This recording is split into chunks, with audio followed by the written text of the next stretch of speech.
Lord knows your heart. He know my heart, but you just prayed. I feel bad. Hey, we invite God into everything. I even invited him into the amusement park today. Yeah, You just never know. Yeah. You always need him. You invited him when your back was hurt? I wouldn't let it take. It's Yeah. a mind thing. Because once you let it take, you gone. Everybody leaving, people walking by, shaking their head. Yeah. It brings the whole park down. It took you a minute to get back, but you was hanging in there. But you was trying to get me to go. You were like, you going? I said, nah. And then I had an entourage out of nowhere. Come on, brother. Oh, yeah, I heard that. And then you called me. Were you on the ride? I was up top and it was an empty seat by me. I'm like, yo, they said it's no loops. Yeah. Nah, I've been on a lot of rides and, this 52-year-old body, I got to use this body. I was feeling nostalgic. I'm thinking about Dad. One of our big things was we could always bond over the roller coaster. We could just bond over activities. Like whatever you want to do. I'm like, yes, of course I could do the roller coaster. He's like, don't worry, you're not going to fall out. Because we determined, we got it. But there was a lesson in there. Even if people don't think that you belong, if you feel like you belong. You belong. You can't run from you can't hide. Like you say, you could hide in a big old house and everything, but that hurt. What hurt is hurt. Yeah. And the ones that hurt us the most are the ones we love the most. Yeah. Always, man. Always. 4624. Man.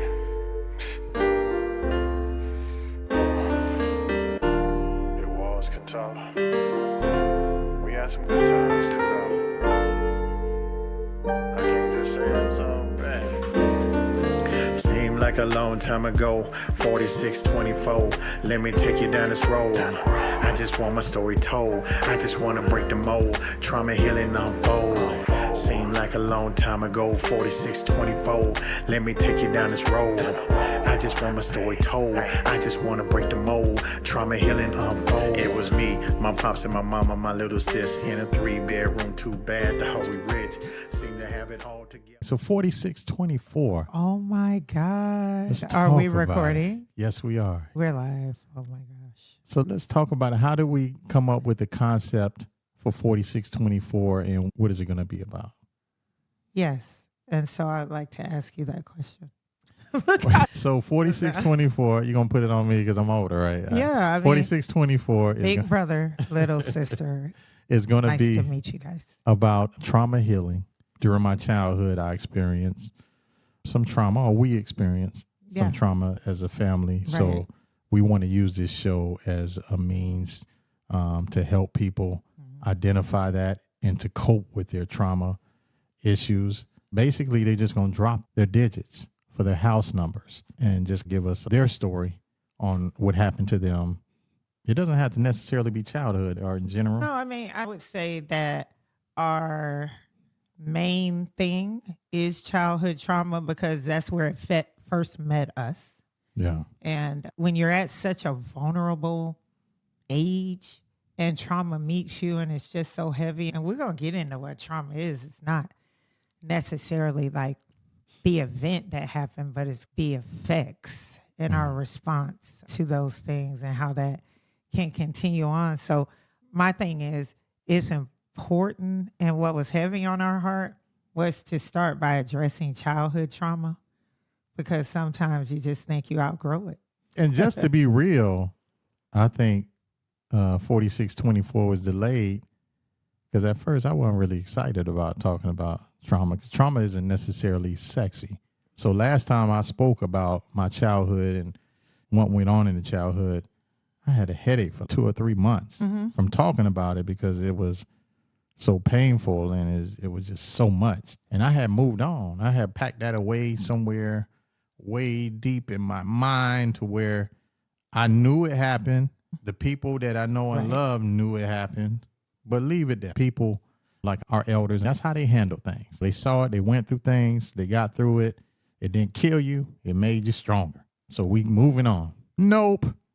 That is so incorrect. It is. And it's packed away, but it's still packed.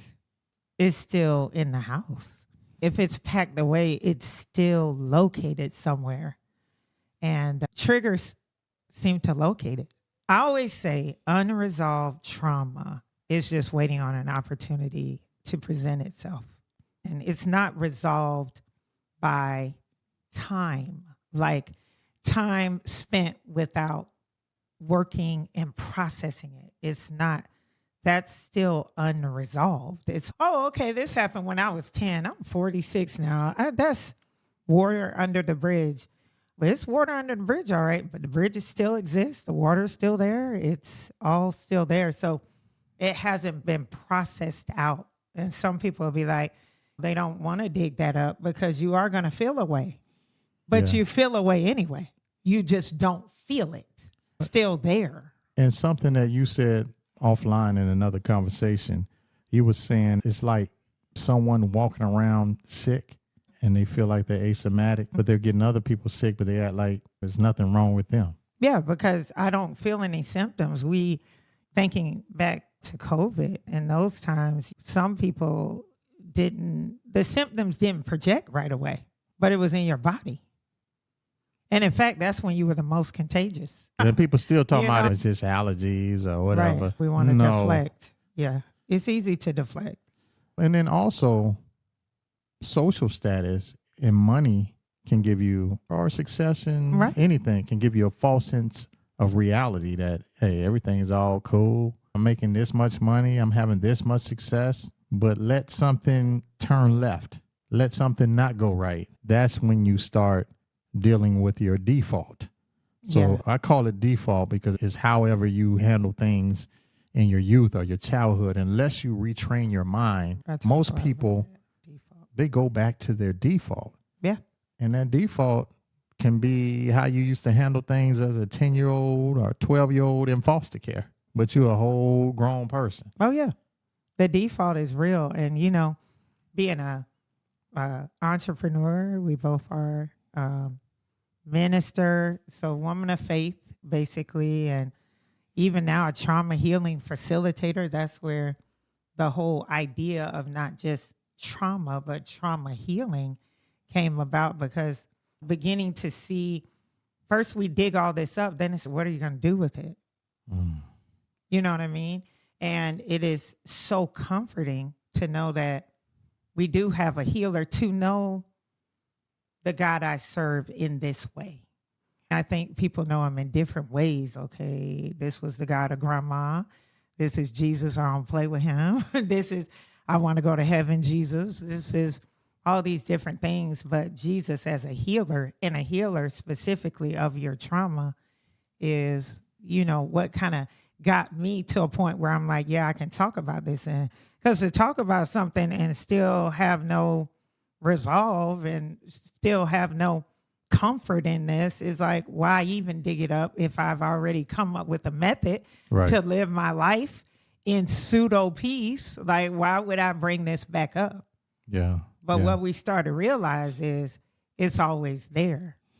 And that's why we said healing from here on 4624, because no matter what our numbers are now for the houses we live in, a little piece of 4624 is always there. It's still in us. So even though your address may change, it still carries with you. 4624 is still with me.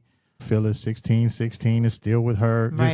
That's, shout out to our producer. That's just one time for the on one time. On a journey with us. So you just have to manage that, because it's like some ways that we saw things growing up, we felt like they were right because those were our superiors. Those were adults to us. So we followed them.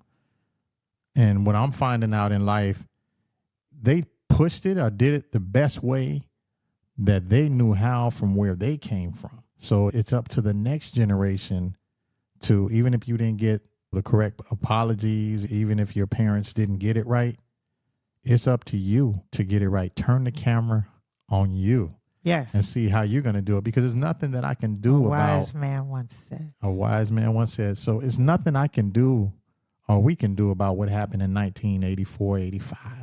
I know. It's 2025 right now. But going forward from here, How are you going to strive to become better? What did you learn? Use that. I even tell my kids, because my kids, they like, hey, y'all were too overprotective. It was this. It was, yo, why didn't you let us go hang out with our friends and all this kind of stuff? And I always tell them, look, ain't nothing I can do or we can do about how we raise you. If you feel like it was flaws in our highlight reel when you have kids, do better than us, please. Turn it on you.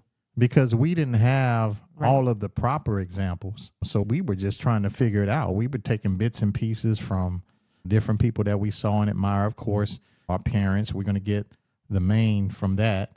But then it could be somebody from church, somebody growing up. It was just, I would say, like a Frankenstein that we just, that's where we got our parenting style. Right. It wasn't any Straight books up. that we read or anything that we just had to figure it out. We were 17 and 18. So did we make mistakes along the way? Did our parents make some mistakes?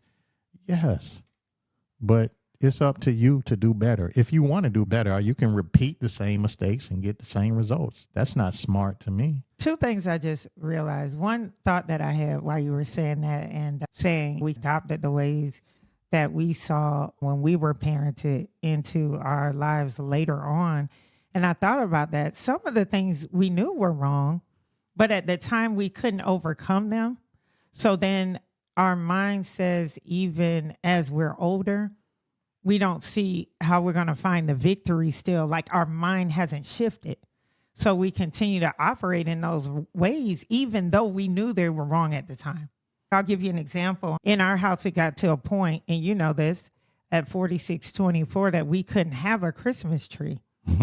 And I always wanted it. Like we did have one time. Yeah. And it's not that we couldn't get a tree. My second thought was we didn't introduce ourselves, but we'll do that in just a second. Like we just jump right on in. Y'all can read the description, but we're going to say who we are. Okay.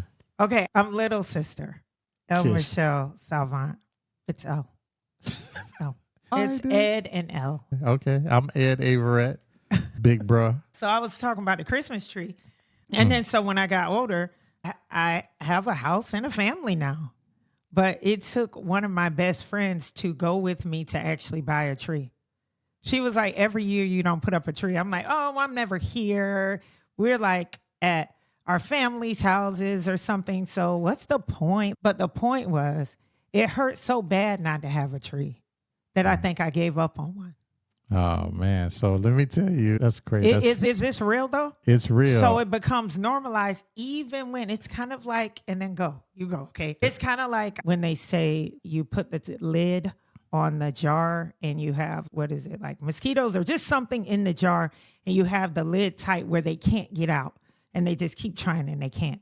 Then eventually you unscrew the lid, take it off the jar, and they still don't fly out because they've tried for so long to fly out and never could. And now you've removed the lid. They're alive, but they won't try to get out because in their mind, there is no getting out. So in my mind, I wanted a tree so bad, but I kept making excuses as to why I didn't put it up. And now here's my family. Yeah, I guess we just don't do a tree. So you had to recondition your mind. And someone had to literally go with me to the store and say, we're going to pick out a tree today. And I was like, you're doing the most. Yeah, that's that was cool. a good friend. She was like, yeah, that's cool. I'm doing the most. And it was my best friend, another one of our friends. And it was like, no, you're going to pick out them decorations. So basically it was like, She bullied you? it was pulling that locked away 4624, pulling it off the shelf. Yeah. Your best friend. When parents have households, you're under their jurisdiction. That's right. It's their rules, and whatever they feel like, whatever they say goes, basically. So we don't get to the way we grew up. It wasn't, so what do you think? Oh, yeah, it wasn't no negotiating with kids. It's like, this what we doing. This what you going to do, and you better not do it. I remember when Pop said that we wasn't celebrating Christmas. Period. He told us that Jesus wasn't born around that time. It was more around Easter, and you better not go to school and celebrate Christmas. Yeah, it was hardcore. So I was traumatized by that as well. I was a little hard-headed. So everything he told me not to do, I still went to school. I still celebrated everything. I just couldn't do it at home. I even questioned, like, why can't we celebrate Christmas? And he was like, because it ain't no Santa Claus. I'm Santa Claus. It ain't no damn Santa Claus. I was like, dang. Yeah. Straight up. It was just real like that. I think Christmas was always different from me because my birthday is close to Christmas, like about a week away, a couple weeks away.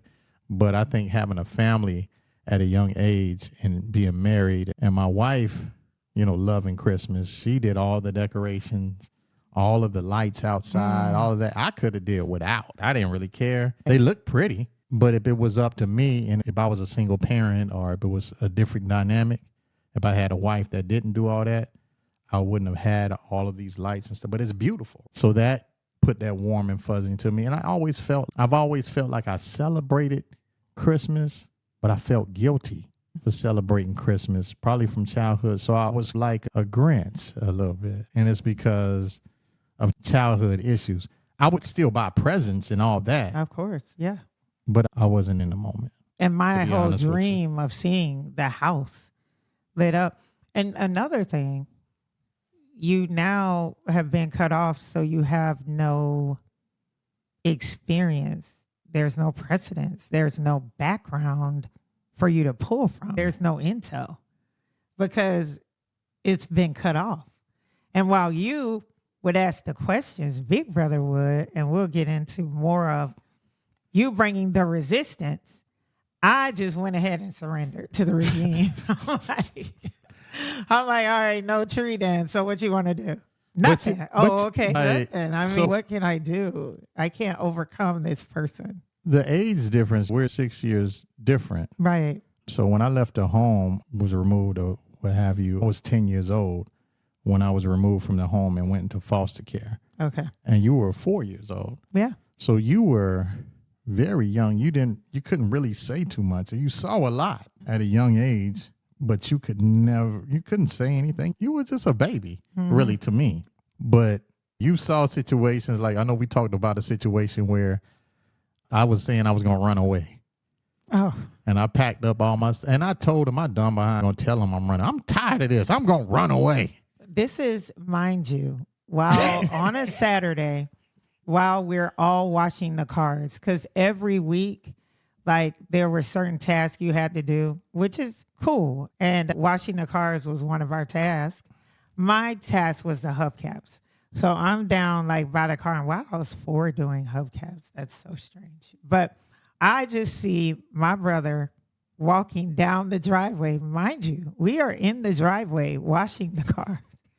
Like, I'm running away. Like, he just lets us all know I'm running away.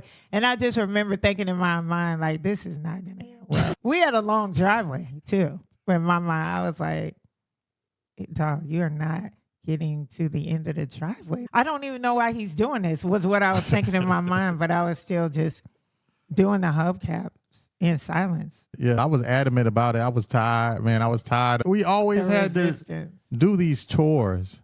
All the time. On Saturday when the best cartoons was on. And the people and things happening and friends' parties, you could go if you had all that done. And I appreciate the rhythm of that and the rhythm of cleaning and, work ethic. Work ethic. Because we know now if we look around our homes, like, they're going to be in place. But also, we might put them in place on a Thursday. Yeah. So we could sleep on a Saturday. Exactly. We didn't, it's flexibility. we didn't understand balance. No, there wasn't. It was work. It was show no emotions. There were no emotions allowed to be had. Yeah, not when it came down to work. No. However, I will say, to your point, a lot of that prepared you for how you can adjust and survive in this world. Because this world is crucial. That's why a lot of people don't really talk about trauma healing issues. It's really people don't care. Well, I was feeling like people don't care because a lot of people that you talk to, they have issues. They have trauma issues. They just don't tell it. They don't talk about it. We're in an era to where everything is so woe is me, to where everybody, help, I need help. This person did this to me. This person did that. So I think it's an overkill at times, and it gets so watered down until people don't know what's real, or is this really an issue? Did this really happen? Or is this person just saying this to sell a story, to sell a product? Right. No, this actually happened. Or to meet the trend of the day, the trend of the times. Or maybe you're not getting sympathy at the house. Yeah. or from somebody, and that's a good way to get sympathy if you tell them what happened to you in your childhood. So I feel like people are met with resistance. That's why they keep it in. They don't even go to a therapist about it. Yeah. I'm going to keep it a buck. I ain't never been to no therapist. Yeah. That's not to say that I don't need to, but Right. I've never, with the exception of me being taken to foster care, and then when they remove you from the home, the social workers will get you set up with a therapist to talk to you about what happened. So even though that visit that I had with therapists, I remember not being open with my therapist because I felt like when I told what happened, and I told my friend what happened, and his mother called the police and called the authorities to come get me, I felt like I snitched, and I was going to get my family in trouble. So I was like, man, I'm not finna give these people no more information. So they were asking me questions, and I was just playing with the answers. They was like, draw a circle. What's in this circle? What is that? Is that your father? Is he beating you in that circle? In so many words, I was like, no, this is just a circle. Oh my Like, you're God. not finna trick me up. Like, I felt like I was in an interrogation room. So I didn't really get the most out of those visits because I always felt like I did something wrong, because my life changed drastically after I was removed from the home. So I remember just going back, telling the story. I remember coming home from school one day, and I told one of my friends about some instances that occurred at the house. And he was like, Lamont, that's not right. That's abuse. And he told his mother, and before you know it, it got away from me.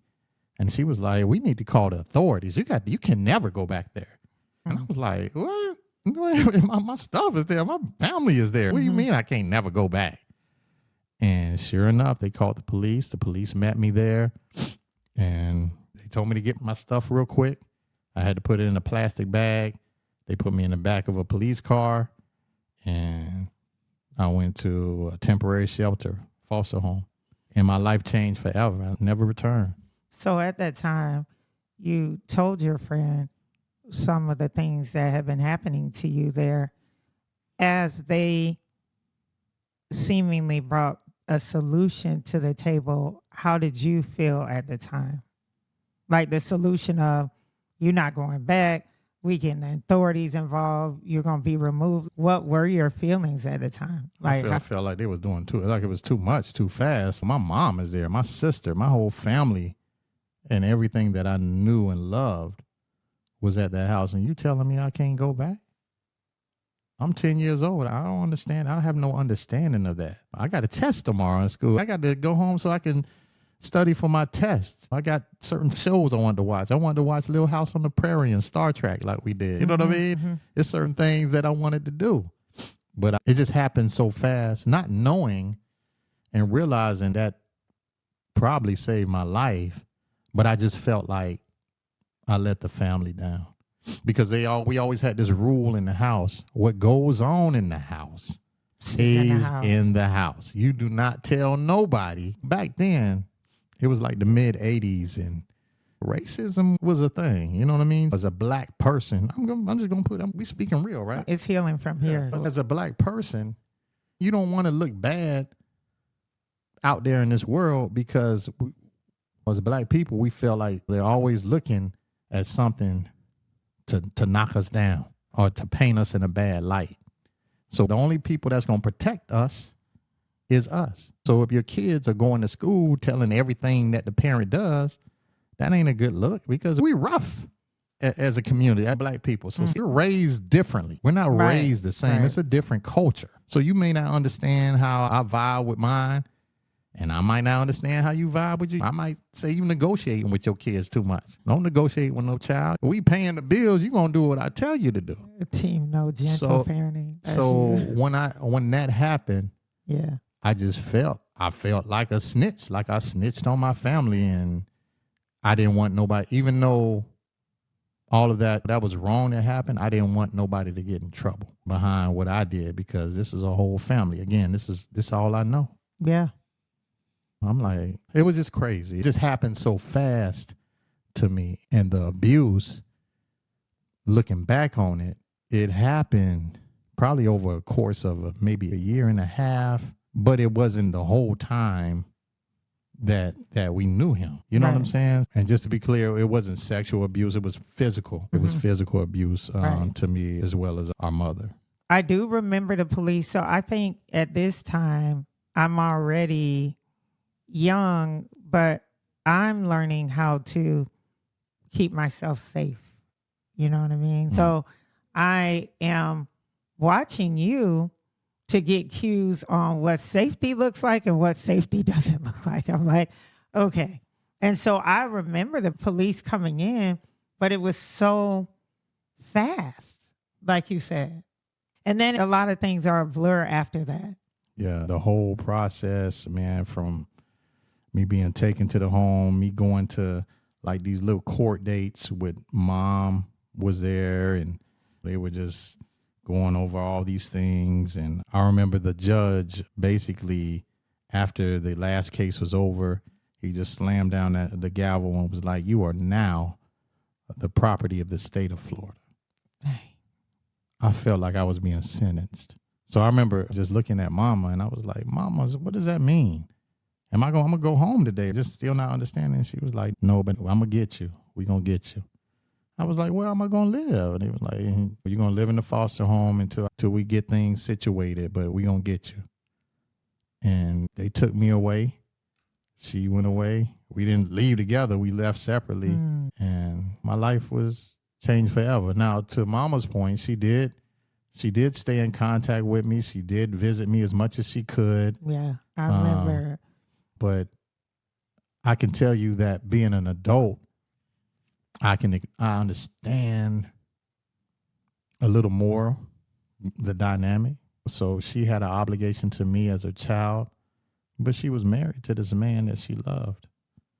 So she had marital vows that she was serious about. She loved me too. I'm not saying she didn't. And she even tried to get away several times and was unsuccessful. But when you love a person, sometimes when you love a person and stuff, sometimes people love people through their issues for different reasons. Sometimes they love them because they're trying to be faithful to their vows and their obligation before God. Some people are very serious about that. Some people want to love people through what they're going through, and some people change. As an adult, I've talked to people that have been married to people that maybe were alcoholics, or maybe they were abusive, maybe they did certain things they didn't like. And all of a sudden, they grew out of that. They changed. So some people are waiting for people to change. I can't tell you if that's right or wrong. It really just depends on a person's comfort level. Yeah. You know what I mean? But that's what's happening. But the stakes are high regardless. Yes. We can't agree on that. Yeah. Staying in those volatile situations. And that's why it's important as we talk about these traumas to talk about the fact that healing is available. Like, we need help outside of what's right in front of us sometimes to help us get and to maximize the help that's in front of us sometimes. Yeah. Like, we need the God who's a healer to help us. And that's not to be preachy. I was talking to mom the other day, and we were talking about how so many people have succumbed to so many things and so many traumas. It's just really overtaken them, whether it be their life or just totally debilitating their health. And mom agreed that her constant was God through it all. Yeah. Yeah. And we had God in our home. You know, Yeah. you wouldn't think that because on the outside looking in, but we went to church all the time. We studied the word a lot.